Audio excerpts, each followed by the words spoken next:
What's going on, everybody? This is Randall Barnes, the founder of HBCU Pulse and host of HBCU Pulse Radio, in the building for another special edition of the show on today, where it is finally football season after what seems like forever. It has been the longest summer ever, but we're here. We're back and ready to cover HBCU football. I have Arielle Kilgore in the building, our sports correspondent. How you doing today, Arielle?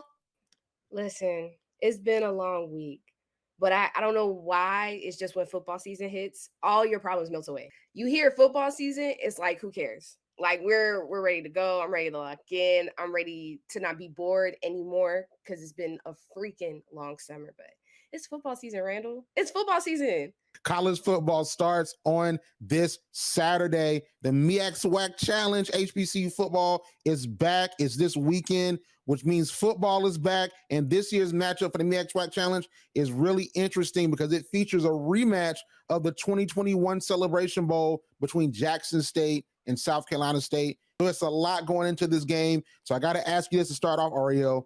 Who wins this game and why?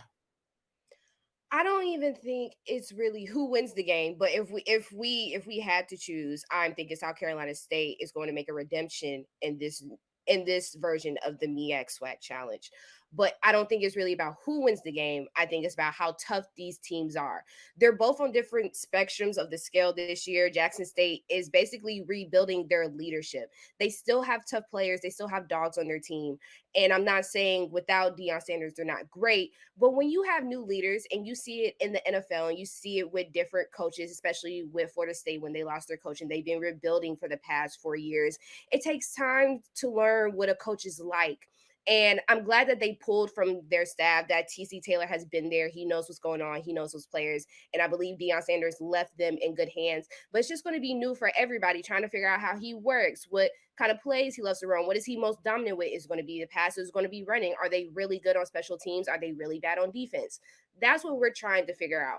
Buddy Pughs, I think, has more of a problem than Jackson State, because Jackson State just has a coaching problem. South Carolina State has had a terrible team problem, a terrible football system problem. Nothing has been clicking for these past 2 years. They lost their quarterback a year ago, and then they lost their defense literally last year, being the last in the MEAC. So it's those things of having to rebuild a team and having to rebuild with the coach that is really going to show what they have been doing in this offseason.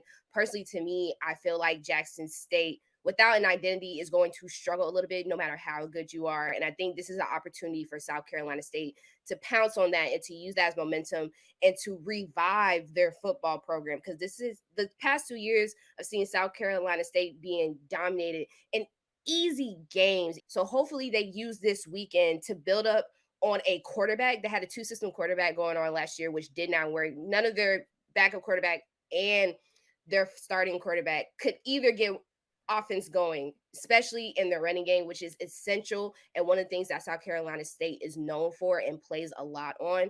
So if they can figure those things out, if they can do more convergence on their third downs, then I think possibly we may see a different, more exceptional, more used to South Carolina State than what we all know. I totally agree. And the thing for me, and like, I hate being in this position. I'm very undecided. I can't tell you who's going to win that game. I honestly can't. I mean, if I'm going with just straight like sports instinct or football instinct, or just if I'm betting money and I got to bet money to save my life, who I'm picking South Carolina State just because of the coaching pedigree of Buddy Pugh and what we saw in the Celebration Bowl. Although this is a totally different Jackson State team. And when we see that South Carolina State has had to make some changes within their roster.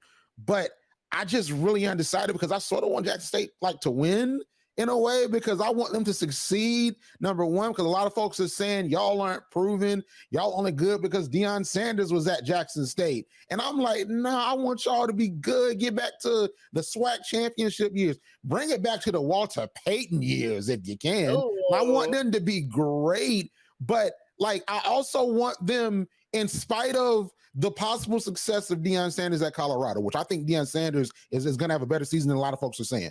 I want Jackson State to either be just as good as Colorado this first season or better. And I do think that there's an opportunity that they can, but I really can't tell you because we got to see what Jackson State looks like. Now, we're talking about next week, for example, and we do this show next week, and you say, hey, who's going to win, FAMU or Jackson State? Oh, I can tell you then because I see a week of tape on Jackson State, and then we know pretty much what FAMU's plan of attack is going to be, although they lost Xavier Smith, Isaiah Land, a couple of others to NFL and graduation. But with this matchup, I can't really tell you. You got to look at who is after Jackson State. Alabama State is going to try to run it back and get their lick back. Of course, you're going to see FAMU. You'll also have to see emerging teams like Grambling State, who was also looking to be back on top. Because last year they were a disappointment for the both of us, and we did not enjoy that at all. So I agree. It is kind of hard to choose, but we're all just unfortunately worried about what are they going to look like without such a dominating coach or a figure that just put fear into other people without him on their team. That's I think that's mostly our fear, mostly what we're trying to say. Not saying they're going to be bad. It's just this year everybody's out for blood, and without somebody defending you, I just think Jackson State is in a whirlwind of what do we do? How do we figure this out quickly? And how we're going to try to stay at the top? Because there are a lot of teams that are going to be coming for them this year. I totally agree. And I think that another thing that Deion Sanders brought to Jackson State, of course, was talent.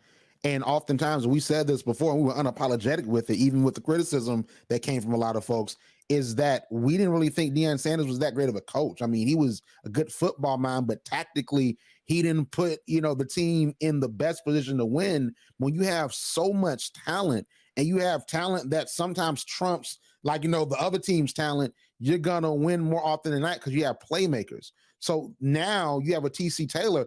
I think that the key to his game is going to be he has to be tactical. And TC Taylor is a good coach because we've seen him develop players. We've seen him in winning situations. We saw him at North Carolina Central develop a lot of amazing players for the Eagles.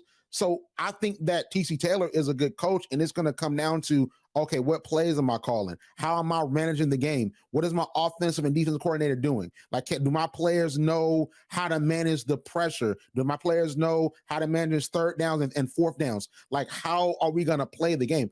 I think that's going to be really what determines that game. And I think it's going to be a really great game, but it's not going to be the Celebration Bowl. I think that thing is either a field goal or a touchdown, but I can't tell you who's going to win. I'm not going to hold you. I'm going to lead that one.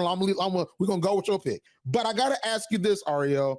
So we talked about Jackson State. They have TC Taylor. They have a bunch of new players. You have South Carolina State that is trying to rebound and get back right in the MEAC and honestly get back to the Celebration Bowl, because they beat North Carolina Central, but they didn't get over the hump because they went 3-8 and they lost against teams they honestly should have beaten. So which team needs this win to start off their season to have a productive rest of the year? Oh man, is both of these teams having problems?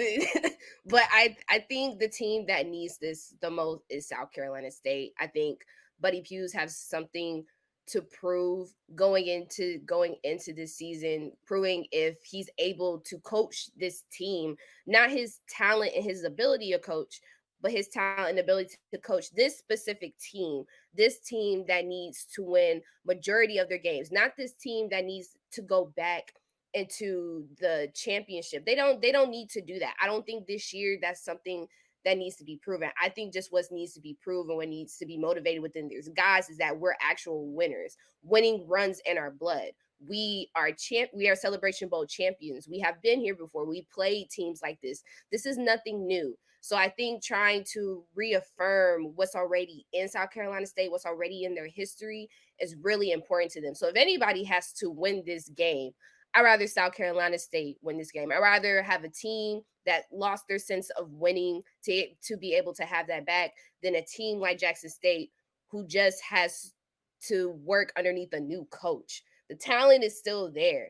The fans and the new equipment and whatever Deion Sanders left is still there at Jackson State. South Carolina State is literally rebuilding from the ground. Like they're literally plotting right now to build the house, which is Celebration Bowl, which they hopefully can return to next year. I think that's valid, but I have to say that Jackson State needs this win more. And I'm gonna tell you the reason why, and it's a really simple reason in my mind. They got to get a win before they head to Hard Rock Stadium for the Orange Blossom Classic against FAMU. Because now what FAMU had to go through last year, Jackson State's going through this year. Because you had FAMU that played a UNC and they did really well. They had the situation going on, with compliance, and some players didn't get a chance to play. So we didn't see a full strength FAMU against UNC, but you saw that Jackson State sort of knew what FAMU was running, knew what they had, and they were able to game plan for that. Now, this year, you have Jackson State that's playing in week 0 against South Carolina State. So now FAMU is going to be watching just like us on ABC. They're going to be watching. They might have a whole entire team party showing on the big screen and saying, hey, this is what we're going to do. This is what I'm seeing, because that's extra motivation. Because to be honest, the Orange Blossom Classic, just like it's been the past 2 seasons, that's going to be for the SWAC East, so they can get to the SWAC championship. So I think whoever wins this is once again going to get over that hump and get to the SWAC championship. So they need a win. They need momentum. So if they lose this game, I can't tell you what the end of September will look like. I can't tell you, okay, they're going to win that game.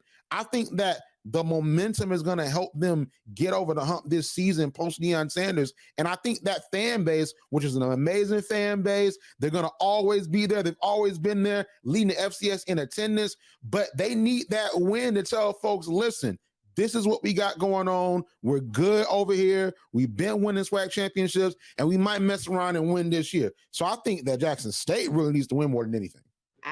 If people could see my face, it's like I hear you, but it's literally going in one ear and literally out the other. It's like I just don't think Jackson State has anything to prove in this MEAC SWAC challenge game. I believe there's something to prove in the season, especially in the Orange Blossom Classic against FAMU. And I don't want to underplay the game, because that matchup is one of the best matchups in the SWAC that we have ever seen and that I personally love.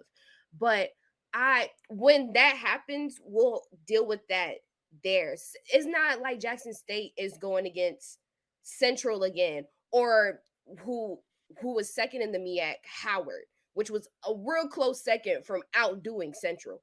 But it's not like it's one of those. It's not like a really tough team that they're going against. This is nothing that they necessarily have to worry about. I think this is just really, really good practice to see their weaknesses and their strengths, and maybe who TC Taylor is actually going to put in that QB1 spot. I know they have someone, but that still can be up in the air depending on how you play, especially how you play in big lights, and then all the attention that they now have and all the deals that they now have is going to be somebody really important that can work underneath pressure. So this is more of just like a puzzle to them. I don't believe this game is as important as it is to South Carolina State. It's not that deep for them as it is for those Bulldogs. So, but we'll see. Like you said, I can see from every single point that you're saying, but this is more like practice. They're talking practice. South Carolina State is not trying to talk practice. They're trying to talk this game. Those are the really big 2 differences that I can see right now. I feel that. So let me ask you this then. So I agree with you to the point that Jackson State doesn't really have a lot to prove in this game outside of redeeming the championship, because their season starts week 1, because they're fighting for the SWAC championship and the Celebration Bowl in week 1. But you have that looming shadow we have to talk about. We've already talked about it. Deion Sanders is at Colorado. He left Jackson State, and now TC Taylor is at the helm. So like I said, I want to see Jackson State be successful in spite of the move. But do you think that Jackson State will succeed under TC Taylor in their post-Deion Sanders era? Anybody's going to go back and they're going to check me and they're going to be like, she said no last season. And my answer is still no, not the brutal no that I had put out a couple months ago. It's still a no. I do believe that they will go in winning most of their games on unsolicited, untouched talent, like from dudes, because we know half of that team did leave or transfer because of Deion Sanders picking up and moving. He moved his quarterback. He moved all his new recruits. He's on that changes and that affects somebody mentally, not just talent wise, but like, dog, my coach left and took everything with him. So I don't think they'll have a problem trying to find new people that can do at least 80% or have the talent of 80% to do what they need to do under TC Taylor. I just don't think it's going to be that winning season that we want, nor I mean, this is in our next segment. I don't really see them as a matchup in the Celebration Bowl. I feel like they will go far. Not like how I said last season where it might be kind of the thing of the terrible twos, but I just don't see them going to the Celebration Bowl. I see a good season. I see a season of improvement and what we can expect next year. But I think this is the time to not think about, let me just try to prove a championship or try to prove that Jackson State is still good without Deion Sanders. We have to prove we still have a team without Deion Sanders. Deion Sanders gave you guys your wins of being conference champions, not Celebration Bowl champions for 2 years, but conference champions. But we need to see if we can even be a team, if we can even be a winning team. Bump trying to be on top, Bump trying to be in the Celebration Bowl right now. We just need to prove that we still have talent, that we're still good over here without him. I think that should be their main focus right now. And I just don't see them getting back into that top spot, no going to the Celebration Bowl. And that's okay. Like for me, that's okay. We don't need that. There are other teams that need it more. I just need them to prove that they can be a winning team without him. I totally agree with the sentiment of what you're saying. And I always talk about expectation because I think that the large expectation for teams that within themselves are rebuilding, because although Jackson State had a successful past few seasons, they're rebuilding because they lost so much once Deion Sanders left. But what I think is this, and I know that Jackson State might not have a lot to prove with this game, and that FAMU game is going to mean a lot for their season. But I think that they will be good.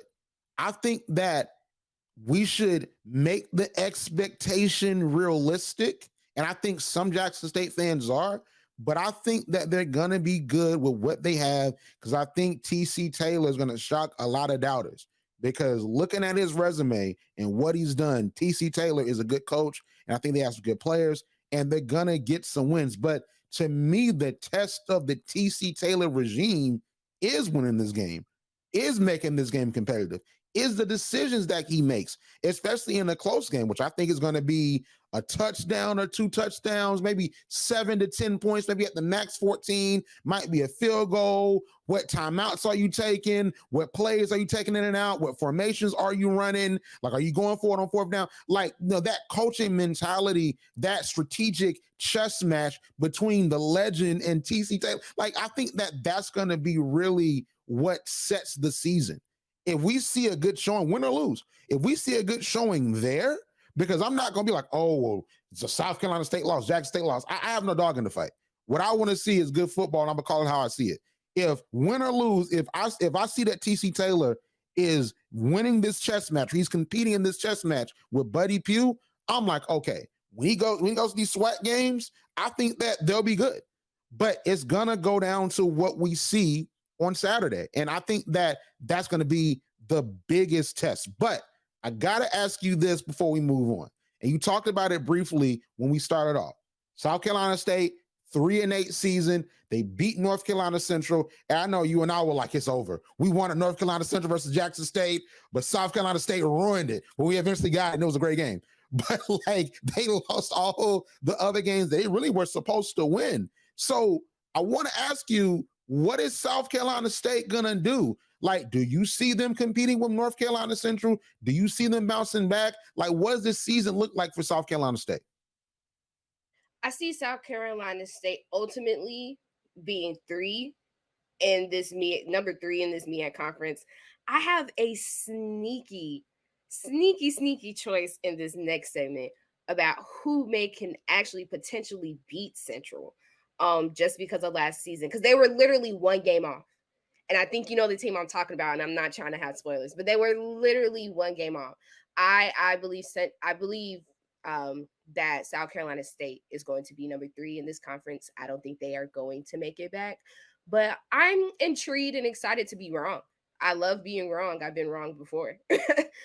But personally, I think the growth of their running game this year is definitely essential. That's something they're going to have to put on the ground, especially going against Central. That also they still have their quarterback, and I believe Darius Richards is going to do everything in his power to beat his passing yards this year. And I can't wait to see. I can't wait to see him in his last year, I believe. That's going to be exciting to see what kind of legacy he leaves. But I just feel like there's too much that South Carolina State has to do and has to work on to be anything more. And like I said, this will be the challenge that we get to see. And I love being proven wrong. I do believe they are going to take this SWAC MEAC challenge. And hopefully, if they listen to us or if Buddy Pugh has something up their sleeve that he would love to show us, I would love to see that. But those are my predictions so far. Best of luck to them. Hope they do very, very well. Would love to see the South Carolina State that we're used to and that we podcast first. But this is going to be very interesting this weekend. I'm gonna tell you what's gonna be interesting. Like, I'm really interested to hear what your overall season preview is, because you called North Carolina Central last year.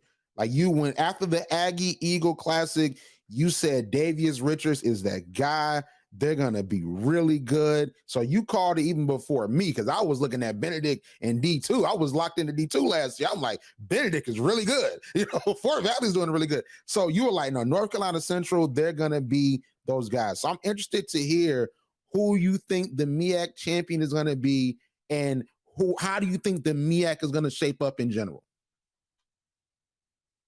So if I believe that Central is going to do it again, not I'm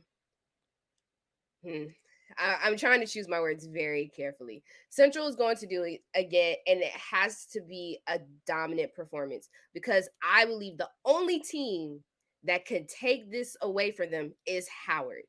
Howard was projected to be number one in the MEAC. How after Central had lost to South Carolina State in conference, that was supposed to be over for them after that beautiful 4-0 start season that they had. But then Central had beat Howard, which knocked them off and put them in the number 2 place. Technically, Central and Howard had tied in the conference. It was just a matter of how many more games that Central won and just a little bit of how their performances, some technicalities in those ways. They had won the rest of the games after losing to South Carolina State. That's the only reason why Howard did not see the Celebration Bowl. But if North Carolina messes up again and loses to South Carolina State, or they even lose to Morgan State, but between Central and Howard, I think those are going to be two teams that are going to go back and forth. But I want Central to run it back, and I believe Central can run it back again. I feel that. I think if Howard makes the Celebration Bowl, it would be a movie. The celebrities that'll be there, the alumni, that would be a movie. But let me tell you this about the SWAC. And I hate that, I have to sound like everybody else, because I think that, who's going to make the Celebration Bowl is pretty cool. Not what I think is going to make to the SWAC championship is pretty clear, and everybody is sort of saying it, especially for the East. I think FAMU makes it. I think Jackson State is going to have a really good season. They're going to exceed a lot of expectations. But FAMU is hungry for this. They've won this honestly since 2019. And to be honest, I know, you're an A&T alum, but FAMU should have made it. Because FAMU 2019, they did beat North Carolina A&T. Careful, watch it. I'm just saying, like, they really should have made it, but there were some situations that precluded that. So they've wanted this for the past 4 years, and they're going to go out there against Jackson State, and they're going to give it their all. And then with that win, I think that's a morale booster. It's going to give them momentum.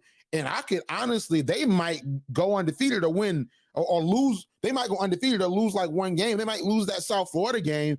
I don't know. I don't know. We're going to see about that. But like they might lose that game, but they might have like a grambling 2016 season where they only lose one game and then they make it to the SWAC championship. Then they go to the Celebration Bowl. So I think that in general, the SWAC is FAMU's, but I think for the SWAC West, it's going to be Southern again. I just don't see anyone else outside of Alcorn really competing with Southern, because we know we had the quarterback issue at Southern that precluded them, because I honestly think that Southern might have made the SWAC championship last year against Jackson State competitive, because it was so much that was going on. If you remember, it was so much that was going on. We found out from reports that Deion Sanders was leaving, and everybody's like, yo, what's going on? Like, what's happening? And as the game was sort of emotional, and then you take out the starting quarterback for Southern, you put in the backup, Bubba, and he's starting throwing touchdowns. It's starting to get competitive. Maybe if you start with him, Southern might have been leading at halftime. It might have been closer. It might have been a closer game where a field goal could win it, but that didn't happen. And we saw Jackson State go on and just dominate the whole entire game, and then the hoopla that came after it. But I just don't see anyone outside of Alcorn competing with Southern. Now, Grambling is someone interesting to watch, as well as Texas Southern with Andrew Body. And I'm interested to see what Hugh Jackson has cooking with Grambling. But I think it's going to ultimately SWAC championship in December is going to be FAMU and Southern, round 2, crazy rivalry. FAMU wins. And if you say it's going to be Howard in the Celebration Bowl or North Carolina Central, I'm saying it's FAMU, and we're going to see what happens there. It's Prairie View and all of this. There's no hope for them. So you said it again. You cut out. You said it again. Where's Prairie View and all this? You have no hope. You forgot about them. I didn't really forget about it. I just think that they're not going to be as competitive as Alcorn or Southern, and I have to see something from them, because I think that Texas Southern, with a great quarterback in Andrew Body, because he's really good, I just like, they got to get out, that first game. Like Texas Southern's Prairie, you got to get out of that, So are you going to win that game to even make it where you're in the conversation for even winning the SWAC West? So I think that it's going to come down to Southern and Alcorn, and that game, just like last year, is going to mean a whole lot. And then that's going to then determine who makes it out the West to eventually play FAMU. Randall's thoughts, everybody. Randall's thoughts. I was like, I just wish, like, when you talk, I wish viewers can see my face, because some of the stuff you say, like, I agree completely. And then other stuff, it gives, Skip Bayless, and it's just like, Skip, come on now. Like, for real? Like, okay. But, hey, listen, y'all, Randall has proven me wrong plenty and probably more times than I could ever count. But I completely agree with you with that SWAC championship, but also that Celebration Bowl. If FAMU and Central throw, like, if that's the competition, if that is our final, I need a ticket. Actually, I need to be on the field. I would love to see that. I mean, if Howard and FAMU goes, I think that's kind of cool. But man, a Central and FAMU game, I can't miss that. Like, I just feel like that game would be so physical, and that game would go down to the wire. Maybe a more successful, thrilling overtime than what we've had before. But I would love to see that. I would love FAMU. Please make my dreams come true. If anybody's listening, I would have loved that. FAMU and Central in the Celebration Bowl. That is a really great matchup. So let me ask you this. So you said either North Carolina Central or Howard, but you said North Carolina Central is going to go back. And I said that FAMU is going to win the SWAC over Southern. So in that matchup, the hypothetical matchup, let's make a pick, because I'll make a pick for this one. Who do you think would win the hypothetical Celebration Bowl matchup with our picks for each conference? I would have to be really technical here. I believe Central could win this on a field goal. Like last minute field goal. Like, it's the fourth quarter. We got 30 seconds left, and they do kickoff. You're gonna have to wave it off, start at the 25. And then after that, I need that first down to at least be another first down of like 10 yards or more like 15 or something. Then after that, you hurry up to set the line. You probably have 20 seconds left. I need you to get a little bit closer, just in field goal range. On that third, I need you to just spike it and then take that timeout, set up, prepare, make sure we all know Central kicker has come in clutch more than once. We saw that in that Morgan State game. We saw it in South Carolina game, even though they had lost. We saw it last year in that MEAC SWAC, in the Celebration Bowl. So we all know he's super clutch, but I think it's going to be like maybe 15 seconds left on the clock, maybe like 12, and they win by a field goal. That is my prediction because FAMU is much tougher defensively. And we all said this and we all know this than Jackson State. So even just trying to make it within like 40 yards, maybe like 35, and having a 41-yard like field goal to win the game, that's how close is going to be. I don't want to doubt FAMU, but I feel like Central may take it again, which will be history for them to run it back twice. This wouldn't have happened. This hasn't actually happened ever. I don't think Central has ever won back-to-back Celebration Bowls. So that would be a first in history, but also to win it by that close. Well, I mean, the only team that's won like back to back, really to back, is North Carolina A&T. So I mean, you know, I need you to run that back. Say that again. I mean, Say North Carolina A&T like three-peat, and then they won 4 of the Celebration Bowls since 2015. You know, like you know, beat Alcorn in the first one, then they won 2017, 2018, 2019. You know, so it was just what it was. You know, so like I guess that North Carolina Central can do what A&T has done. I'm not in the rivalry. I'm not in it. I'm just saying that like North Carolina Central would step up to that plate. But what I will say about that Jackson State game is I said last year that North Carolina Central and Jackson State were almost identical when you looked at the stats. You looked at the stats and even the makeup of the team, they were identical. You look at like the honors, the all conference honors, they were identical. You looked at Shador and Davies. Davies was a better runner than Shador, but Shador was a more accurate pocket passer. So it was like tit for tat. You're meeting your match, and then we knew that ultimately coaching was going to take North Carolina Central to the win. So I think that Jackson State was a tough defense. They were the number 1 defense in FCS for a reason, and I'm not totally sure if FAMU is going to be able to be the number 1 defense in FCS, but I do think there might be no 1 defense in the SWAC. You know, I think that that's something that's possible, and I think, and I got a lot of love for North Carolina Central. I got a lot of love for Davius Richards. I think he's going to get drafted, but I believe that if it's FAMU versus North Carolina Central in the Celebration Bowl, FAMU wins. It's a close game. FAMU wins. And I think it will be a very compelling quarterback matchup between Jeremy Musa, and Davius Richard. I think that it would be incredibly compelling, but I think that FAMU ultimately wins. And I think it's just going to go down to coaching because it's going to be such a technical chess match between Willie Simmons and Trey Oliver if that were to happen. But I just think FAMU has to take it because they want it too badly. Like I said, they wanted it since 2019, and objectively, they should have gotten it in 2019. You know it too.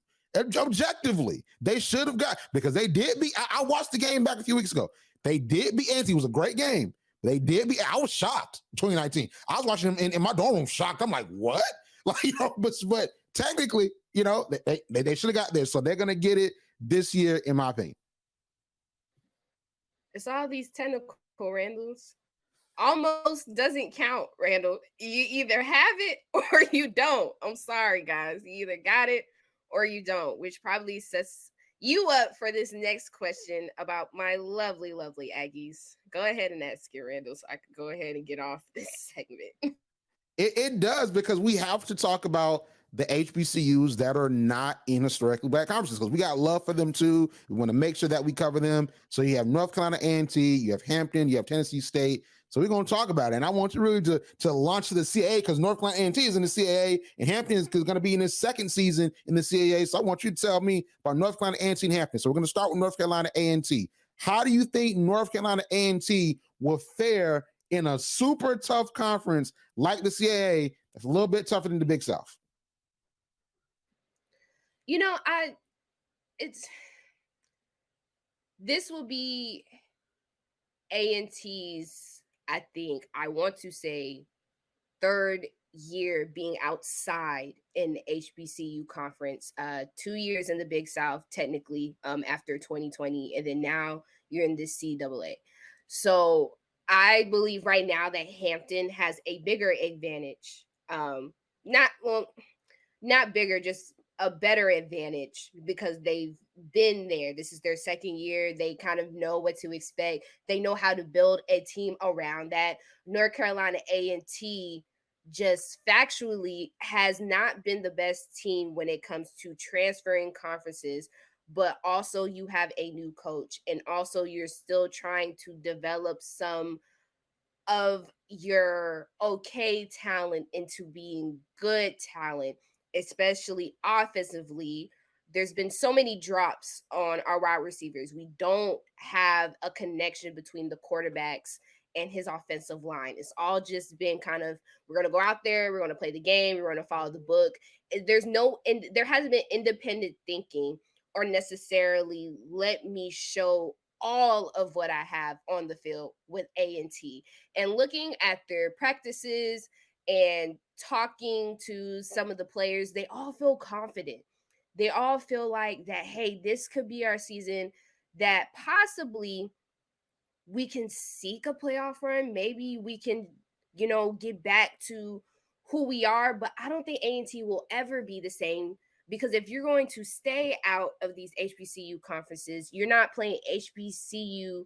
Like, you may interact with HBCU teams, but you're not playing them anymore. So each year is going to get harder. And by looking at them and seeing them, it's like, okay, I'm motivated. They seem to have a good footing, but how are they really going to look on the field? That's what scares me. Like, we can watch preseason, we can watch tapes, we can watch practices all day long. But AT is one of those teams, until they actually step on the field and actually show what they've been doing off season during the regular season. I'm very, very, I'm not trying to put all my eggs in one basket with them. Like, they're my team, they're my heart. I'm an alum from them. Like, yes, I love them and I will always support them. However, I think it is crucial that they win their first game, but also show with this new coach what he's been trying to put in them, but also what he's trying to bring out of them. This is a really shaky but important year for A&T to go out and get back into that purple reign, if you will, that royal reign of being champions, because it's just been really rocky for the past 3 years, and it's created some type of PTSD and anxiety for me just to watch them. But I think I have hope, not a lot of hope, but I have hope that they may do well this year. I feel that. And it's going to be interesting because the CAA is a tougher conference, and we've seen North Carolina A&T be successful against out of conference opponents, tough FCS opponents, FBS opponents even. You want to talk about that a little bit later. So I think it's going to be interesting to see how they adjust. Now, I want to talk about Tennessee State, because you remember we had the conversation about Eddie George and if he's on the hot seat because they lost to Lane. Shout out to the SIAC, and it was a lot that was going on. They didn't have the best season, and a lot of folks were comparing him to Deion Sanders and placing him on that pedestal and putting that standard upon him. I think that it's totally unfair, and it's time to let Eddie George build a sustainable program that can win. And I honestly think that this year is going to be the year that they're good. I think that, I can't tell you the record, but I think that they're going to have a winning record. I think that they're going to be competitive. They're going to start with a win in the Southern Heritage Classic. So that's going to, get them going, get them rolling. And I think that they're going to be incredibly competitive. And I see the changes that Eddie George has made to his team. So Tennessee State, they signed 4 offensive linemen, and hopefully they can protect quarterback Draylon Edwards, who a lot of folks are saying that he's going to be great. He's on the Black College Player of the Year. He's on the Black College Player of the Year watch list. He's doing a lot of amazing things. He did a lot of great things last year, but they could not protect him. And really, they didn't have a competent run or pass offense. Their rushing offense, they were getting 132.6 yards per game. That wasn't great. They were 6th in rush offense in the OVC. They were 5th in passing offense, 181.5 yards per game, because they couldn't keep Draylon Edwards upright. 37 sacks last year. That was really bad in the OVC. You got to protect your quarterback to get a good offense going. But the thing about Tennessee State that was really encouraging, the defense.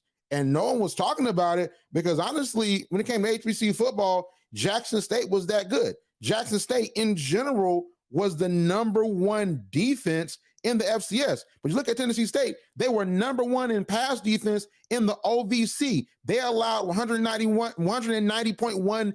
They allowed 190.1 yards per game, which that's actually really good considering if you look at the rest of the conference in the OVC, and they were tied for first place in passing touchdowns allowed with 16. Then they were number 2 in scoring defense, only giving up 36 total touchdowns. So they had a great defensive year. If they had an offense where you allow, Draylon to not get sacked 37 times and you're able to protect him and have a good run game, I think that they would have been great last year. And they had some games they really should have won. So to be honest, I think if they tighten up their offense, the run game and the passing game, protect Draylon, and then you continue to maintain a dominant defense, that's going to be outer-worldly. Yeah, I think Tennessee State is going to be perfectly fine. Like I said, don't judge them by Deion Sanders standards. Judge them by a coach that is on year 3, that understands the game, and he's trying to build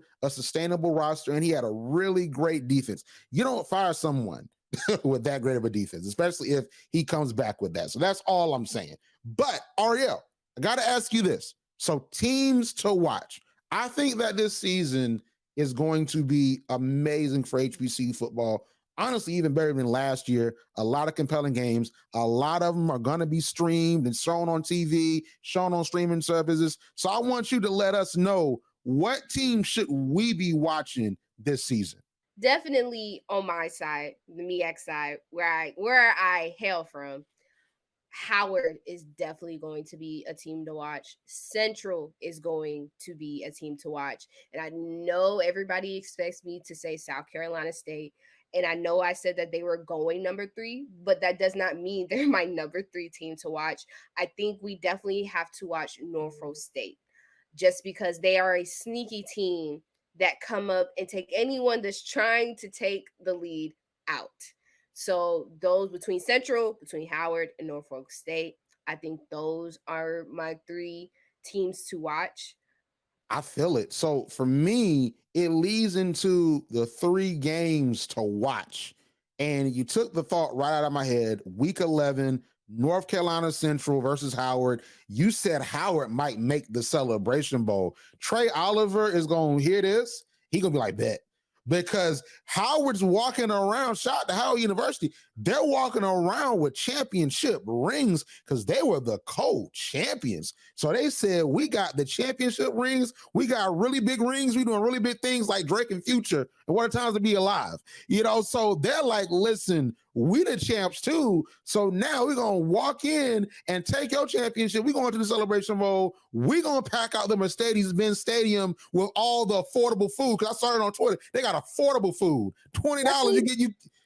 That food really affordable. I am not going to lie. The last Celebration Bowl I went to, I don't know what they put in that Mercedes-Benz. I don't know why it's so cheap, but that food is affordable. The tickets, though, are different. But the food is affordable. Well, Howard's going to get that affordable food, the 4-piece chicken tender with the pretzel and the pizza. They're going to be asleep by halftime. All the carbs. They're going to be in there. They're ready to go in there, walk in there, take over the Mercedes-Benz Stadium. But Coach Trey Oliver and Davius Richard, they're like, nah. We beat y'all. We beat y'all down, and we're going to do it again. So week 11, that is a game to watch. But honestly, on the SWAC side, because there's going to be a lot of compelling games on the SWAC side, FAMU versus Jackson State, like we talked about, this is going to ultimately determine for the 3rd year in a row, to me, who wins the SWAC East. Now, I think Alabama State is going to be really interesting because I like what Eddie Robinson did last year, but I think it's going to come down between FAMU and Jackson State. And if FAMU wins this game, I only see them losing one other game, and that one other game is to an FBS program in South Florida. But that's the only other game I really see them losing. So that's going to be interesting. And I think it's going to be a better offensive game than that first matchup was. That was a defensive matchup that first year. So I think it's going to be an offensive fire show, and we're going to really see what happens with that. But Southern and Alcorn, to me, is another game to watch. Now, last year's game was amazing. And that ultimately, and I know some other factors at the end of the season, that ultimately determined who was really going to make it out of the SWAC West. So I think this year's game is going to be the same thing because Alcorn, just like North Carolina A&T, is used to winning their conference. They're used to making it to the Celebration Bowl in the Celebration Bowl era. They had to move over to the West because you add FAMU and Bethune-Cookman. So now they're like, listen, we're not in the East anymore, but now we want to make it back to the SWAC championship. We're going to once again beat Southern and Grambling, and then we're going to make it to the SWAC championship. Then we're going to make it to the Celebration Bowl. But they have to make it past Southern, and that's going to be the big thing because Southern beat them last year. So that's really going to be a huge game because that really could determine a lot because matchups matter. So that's going to really determine a lot to me. And I want to move into this really quickly because as an A&T alum, Arielle, you know a lot about HBCUs beating FBS teams because there's only really one that does that. And that is, well, Howard did it too, but that is North Carolina A&T consistently, right? So I did an article. So I'm writing for Clutch Points now. I'm the lead editor for Clutch Points for their HBCU strategy. And I wrote an article where I listed every HBCU versus FBS matchup. And I was trying to see, who's going to win these FBS games, right? Like who has a chance? So I got a few, and I want you to let me know if I'm off or if, I'm on track, Arielle, okay? So first and foremost, we're going to start with North Carolina A&T. I think North Carolina A&T has a chance to beat UAB. I honestly really do. Because North Carolina A&T is in the history, it's in the pedigree. They're playing in the CAA. They played in the Big South. So I think that North Carolina A&T can come in and they can beat UAB. Now, we'll see. I don't know. We're going to see. It's on a Thursday night, so I'm going to be watching. But I'm just saying, I think North Carolina A&T, that could be the next FBS team that they beat in a compelling matchup. I am very confident in this next game. I think North Carolina Central beats UCLA. Beats UCLA last season in the Pac-12. Davius Richard gets drafted off this game. There's going to be a lot of players from North Carolina Central that's on some NFL draft boards after North Carolina Central beats UCLA. Because I see so many weaknesses in UCLA, especially their defense. And I honestly think that Davius Richard is one of the best quarterbacks in college football. So I think that just his dual threat ability, his ability to run, his ability to pass. And then what I saw against New Hampshire, an FCS playoff team, I know they have bigger defensive linemen and things of that nature when it comes to FBS, especially the Pac-12, which is cratering, okay? I think that North Carolina Central is going to go in there, they're going to win, and they're going to knock off the Pac-12 even more. They're going to say, what's up, Deion Sanders? Before you leave, what's up, Deion Sanders? How you doing? So that's what I think is going to happen when they go to the West Coast. Now, speaking of Deion Sanders, Jackson State doesn't have Deion Sanders. I'll say this, and a lot of folks might come at me crazy. All right. I looked at Texas State. They are not a great team. And at least they weren't last year. They were a terrible pass defense team. They gave up 244 yards a game last year. Arielle, you could be the quarterback. I could be a wide receiver. We could probably get a touchdown on them. At this point, if you look at just the numbers, like their defense is terrible. And they run an offensive juggernaut. They were 13th in the Sun Belt in total offense, 21 points per game. So Jackson State finds a way, because that's later on in September. If they find a way to really get a team identity and get a passing game together, I think that they could make it very competitive against Texas State, because Texas State ain't Georgia. Texas State ain't Florida State. Texas State ain't Alabama. So I honestly think that Jackson State could beat Texas State. I'm not saying they will, but they very well could. But I'm saying North Carolina Central is going to be UCLA. I am saying that. Now, I'm going to say this one for sure. I'm not going to put money on this game. I can't bet in Georgia. But listen, I would put money on this game. Howard is going to beat Northwestern. And the only reason why is Northwestern got too much going on. They got too much going on. Like it's so much going on with the scandals and people leaving. It's such a huge media spotlight. Howard's going to come in there. They're going to be poised. They're going to be ready. They have a couple winning games under their belt, and they're going to beat Northwestern. Howard's going to run off and beat Northwestern. It's going to be amazing. Listen, we're going to be like, yeah, HBCUs for the win. That's going to be too easy. Now, the last one here, I'm not saying this is going to be a win, but the energy going into this game and the way Tennessee State is talking, it makes me wonder. I think Tennessee State will be competitive against Notre Dame. I honestly do. I'm not saying they're going to win. I'm not saying they're going to win, but I think they're going to be competitive. And Tennessee State sees these folks that are saying, the Notre Dame folks, that they see the Notre Dame folks that are saying, we don't want to play Tennessee State. What are we playing Tennessee State for? It's great they're in HBCU. That's all great. But we trying to make the playoffs. Like, we trying to win a national championship. We just going to beat them, move on to the next team. Tennessee State see that. Eddie George is going to have a national spotlight on NBC and Peacock on week 1. So he's going to be like, oh, for real? Bet. Players are like already like, for real? Bet. We didn't come to Notre Dame to lay down. So I think that they're going to be nervous a little bit. Like Notre Dame going to be like, oh man, they coming to play. They coming to win this game. And I think Tennessee State, they might not win, but they're going to scare them. And those are just my upset predictions. All right. Take from that what you will. But what do you think, Arielle? I can give you 2 out of the 5. I definitely think Central and UCLA is a game to watch. And I do believe miraculously that Central can pull out of that. I disagree. I'm not going to say what I thought I was going to say. I disagree with A&T and UAB. I don't see that game going the way that A&T wants it to go. I believe it will be a closer game than it should be. But that's all I'm going to say about about that. Notre Dame and Tennessee, that's just, they're going to completely run over them. It's the Irish. It's Notre Dame. That's just a game. And I'm sorry.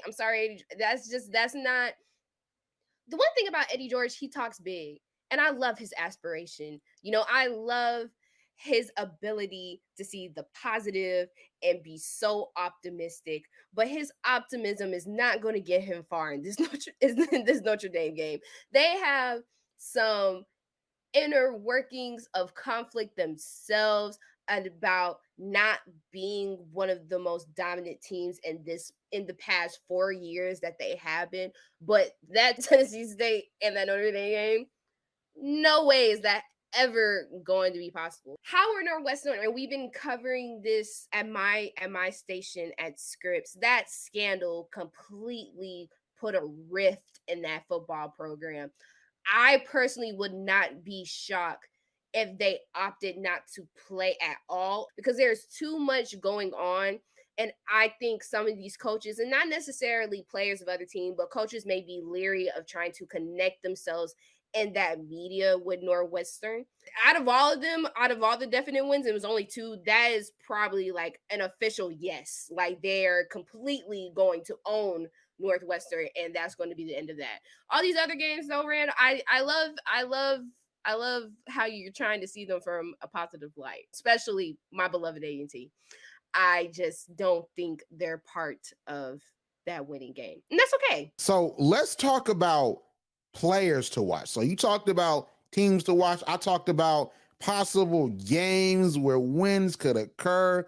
So I got to ask you this, right? So what are 2 players, one on offense, one on defense, in the SWAC and the MEAC, just both combined together, or even not like OVC, CAA with Hampton and A&T, Tennessee State?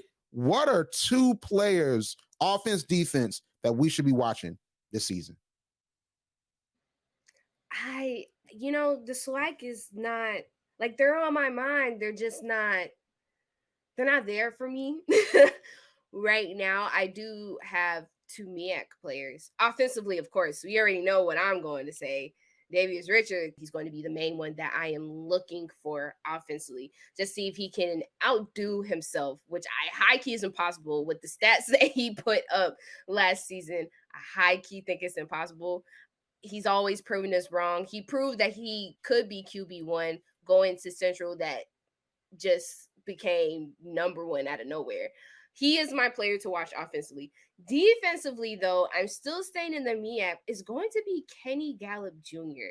He's a defensive back for Howard, who I think had an amazing season, who also contributed to most of their interception picks and tips combined for that Howard defense. I believe between him and Davius Richards, those are the players to watch.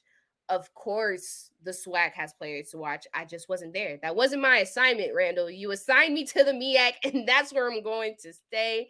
the SWAC has so much talent and so much potential and ability, and there's so many teams that I just could not fathom who I would want to choose as my two. So I made it a little bit easier for myself and I took the MEAC. But those are just the two players that I think are personally ones to watch and ones that you would definitely need to keep up on. So I knew you were going to pick Davius Richard. So I was like, I'm not even going to write down Davius Richard. So my offensive player, Jeremy Musa. Like I said, I think that FAMU is going all the way to the Celebration Bowl, and I think, will win it. So Jeremy Musa, you look at his 2022 stats, 2,732 yards passing, 21 passing touchdowns, 10 interceptions. I think that he doesn't throw 10 interceptions this year. I think it's a lesser number, but I think that he's going to have a really great season. And you can only expect, especially with him now, his second year in the SWAC, I think he's only going to be better. He's adjusted to the play. They're not going to be playing UNC. They play South Florida, but they're not going to be playing UNC because we know that game was a little bit wild. And I think he did well in that game. So I think that Jeremy Musa is a championship quarterback, and he is going to show that. That's my offensive player to watch. Now, defense, you tricked me a little bit. I'm telling you, you tricked me. I put two players down because I was like, I know that Arielle is going to pick Khalil Baker. I was like, I'm not going to say Khalil Baker. So I was going to say Sundiata Anderson for Grambling. I was going to say Sundiata Anderson for Grambling. 50 tackles, 23 solo tackles, 7 sacks, 2 forced fumbles, 2 pass breakups last year. He's going to be something serious for Grambling if they want to make it into the contenders for the SWAC West. So I was going to say, hey, Sundiata Anderson, but you left Khalil Baker up there. Khalil Baker, the inaugural Aeneas Williams Award winner for top defensive back in HBCU football, a huge component of North Carolina Central's Celebration Bowl win. Khalil Baker, 61 total tackles, 43 solo tackles last season, 4 interceptions, 9 pass breakups. He's going to only get better this year. He's really in line to possibly win the Aeneas Williams Award for the second straight year. Start off the award winning it twice, going to one man. So like I'm just you left it over. Got to give 2 because I was game planning. And I'm like Khalil Baker gone. But it's like you say Khalil Baker, so I'm like I'm picking Khalil Baker. Khalil Baker and Sundiata Anderson for defense. They're the players to watch. So listen, Arielle, before we go, I'm a graduate of Fort Valley State University. Okay, Division II HBCU SIAC, and one thing I've hated, Arielle, that I've seen all around college football and on social media, it really irks me, is that folks really only care about Power 5 FBS football. And we've seen that when it came to the Pac-12's implosion. But you also see a lot of folks look down at lower levels of football. Folks look down at FCS. No matter how many teams North Dakota State beats, no matter how many teams North Carolina A&T is beating, they don't care about that. Not even just HBCUs, all FCS schools, lower level, we don't want to play them.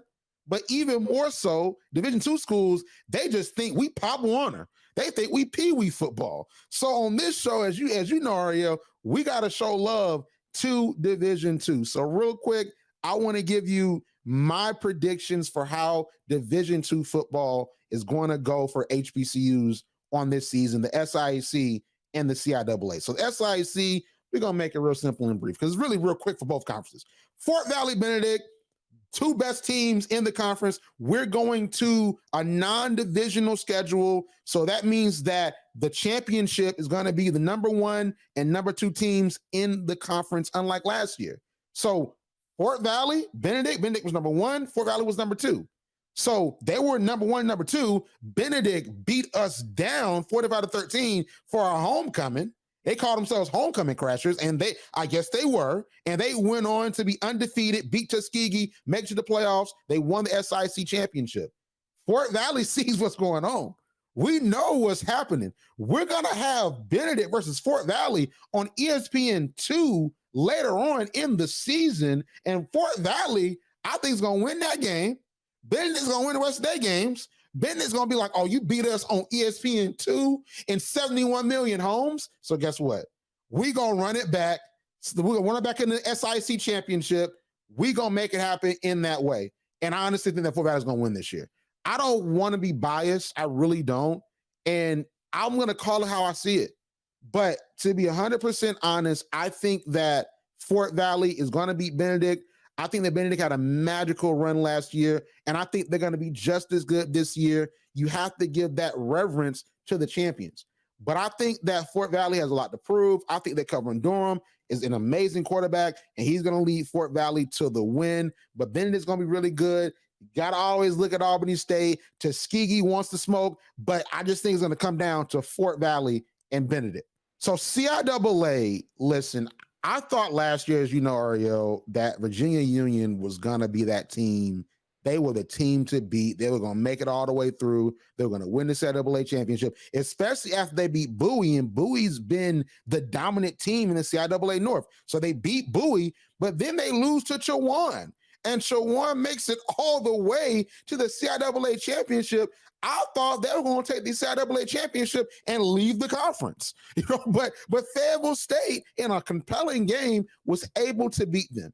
I think Virginia Union, Jada Byers is back. He's going to be better. He's a year older, a year wiser. He knows the game. He's going to come back, and he's going to be a monster as a running back. He might really, truly win the Harlan Hill Trophy this year, and that goes to the best player in Division II football, period. Not just HBCUs, in Division II football, period. I think Jada Byers really wants this. I think Virginia Union wants to get back over the hump and become the champions of CIAA again, and they want another berth in the playoffs because Wingate, like I expected, like I predicted, Wingate did stop that run a little bit. They got to Jada Byers a little bit. Jada Byers wasn't really able to make it happen like he normally does. I think that they want all the smoke. They want to win, and I think them and Fayetteville State's making it out again. I know Shaw is looking really good. Benedict plays Shaw to start the year. Fayetteville State is going to be great, and I think that they're going to eventually make it, and then Jada Byers is going to get that win. Jada Byers cannot leave Virginia Union.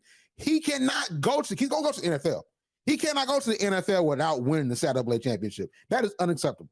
He's going to do it this year, and he's probably gone after that. He's going to get drafted. If he don't get drafted, it's rigged. Listen, I know something about in NFL because Jada Byers is too good. It is rigged. Like that guy is too good to not be on a professional team, period. So like he needs to win the CIAA before he goes pro and makes the millions at this point. Now, listen, players to look out for really quickly. Kelvin Durham, Lupert Denales. Now, that's a very easy pick because they were the picks for the SIC preseason offensive and defensive player of the year. So this is not like I'm doing hard-hitting analysis here. They were really good last season. Kelvin Durham, 1,994 passing yards, passed for 16 touchdowns, only 4 interceptions, very accurate quarterback. Lupert Denales, defensive star for Benedict. Benedict had a really tough defense last year. 51 tackles, 38 solo tackles. He was taking out folks by himself. 14 sacks, 3 forced fumbles. Both players are going to only get better. Even the SIC recognizes that. Now for the CIAA, I'm getting my bag a little bit, all right? A little bit. I'm getting my bag. So Jada Byers, of course, that's the guy. Rushed for 1,920 yards, 19 touchdowns, went crazy versus Valdosta State, who the year prior made it to the NCAA Division II National Championship and lost to Ferris State. He saw what Ferris State did, where they just kept running the ball against Valdosta, and they were able to win in dominant fashion. Jada Byers put the team on his back and won what was a very compelling game for a Valdosta State team that was sort of disappointing. So I think that Jada Byers is going to, of course, once again, be the offensive player to watch. But defensive end for Fayetteville State, Cameron Merrill, 6'2". I think he could be the next pro player drafted or signed out of an HBCU, especially the Division II HBCU, to go to the NFL. He had 94 tackles. And I had to look again to see if I was wrong. I was like, for the career, 94 for a season. 94 tackles, 37 solo tackles, 9.5 sacks, 1 forced fumble. He is a defensive talent. He is a defensive star. He could be the next person to get drafted out the CIAA, and I think he is going to be a monster when it comes down to conference play. And that's going to be a very interesting matchup when we eventually do see Virginia Union and Jada Byers versus Fayetteville State, because that's going to be interesting. So that's what I'm thinking in the SIC and the CIAA. I'm just saying it's going to be good. These folks need to stop playing with us. Okay, we got some good football over here. We're on ESPN2 with it for Valley Benedict. They're going to stop playing with us, Arielle.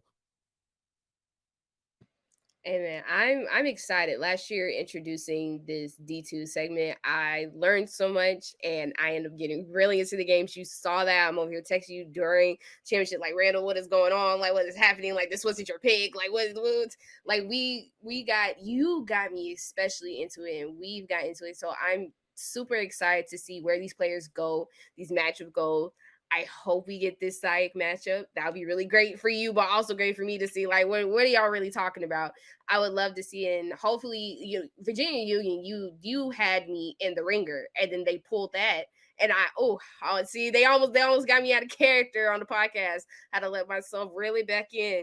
So I'm excited for these games, and I'm ready for them, and hopefully these became our games to watch. I don't know what was going on in the SWAC and MEAC, but we completely went left field and started watching them because they were giving us the better games. Maybe they might do it again this year, but I'm excited to see these matchups. Yeah, like I think that in general, HBCU football is in a renaissance and people are paying attention. And I know that a lot of folks did contribute that to Deion Sanders, and I think he did help out a lot. I think he did. But I believe that the play of the conferences and the play of these teams and the support of HBCU fans and what we've done in media, us, HBCU Game Day, other podcasts, off script. I think that what we've done in general has brought a light and fans and energy to the game. And I think that we're going to reap a lot of dividends on this year. So I'm super excited to cover it with you, Arielle. We're going to make it happen and all these amazing things. So Arielle, listen, where can we find you on social media? Listen, you can follow me and you can follow all my stories on Instagram at __.martindayari, or you can find me on Twitter, put me in the hot seat again, @Screery__. Or you can follow me on my website, theunaxedopinion.weebly.com. Like what you hear? Yeah. Subscribe to HBCU Pulse Radio on Apple Podcasts, Spotify, or wherever you get your podcasts. Also, head to HBCUPulse.com to stay up to date on what's going on in the HBCU community. Thank you for listening to HBCU Pulse Radio.